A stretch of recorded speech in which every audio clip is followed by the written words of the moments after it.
Hi hello வணக்கங்க. காலையில தோசை சுடுறதுக்கு வந்தாச்சு. பார்த்துடுங்க. ஒன்னாம் தரம் தோசை தரேன். எனக்கு உளுந்த முட்டை தோசை சுட்டு தரேன் பீ அப்படி ஒரு பாட்டு போட்டு ரெண்டு போயிட்டு இருக்கு. ஐயோ இது என்னது? சரி போதும், இதுக்கு மேல வெளிச்சம்னாக்கி ஓடிடும்.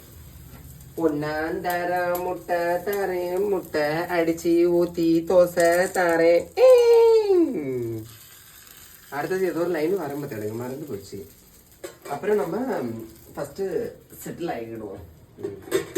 இந்த ஒரு பாசிங் கிளவுடு மாதிரி ஒவ்வொருத்தவங்களோட லைஃப்ல கொஞ்சம் பேர் இருப்பாங்க. சரியா? திடீர்னு வருவாங்க, கொஞ்ச நாள் பேசுவாங்க, நல்லா பேசுவாங்க. அவங்க நல்லா பேசுறாங்களேன்னு நினைச்சுக்கிட்டு உங்களை பத்திர உள்ள ரகசியங்கள் எல்லாத்தையும் நீங்க அங்க சொல்லிடாதீங்க. சரியா? அவி திடீர்னு கலந்து போயிடுவாங்க. கலந்து போனவே சும்மா போட்டாவ.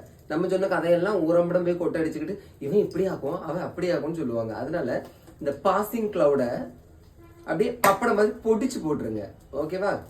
என்ன சொல்றது, வருவாங்களா, ரெண்டு கதை பேசுவாங்களா, அந்த கதையை மட்டும் கேளுங்களே தவிர உங்களை பத்தின உள்ள சொந்த கதை சோக கதையை அவங்க கிட்ட என்ன செய்யாதீங்க, சொல்லக்கூடாது. சரியா? வாழ்க்கைக்கு அது நல்லது இல்லை. பாத்தீங்களா? நல்ல விஷயம் சொன்ன உடனே தோசை கரெக்டா வந்துருச்சு. பாசிங் கிளவுடாவே இருக்கட்டும். முட்டை நல்லா முட்டைன்னு சொல்றேன் பாருங்க. தோசை நல்லபடியா மாத்தி போட்டாச்சுங்க. ஓகே, லைக் பண்ணுங்க. தேங்க்யூ.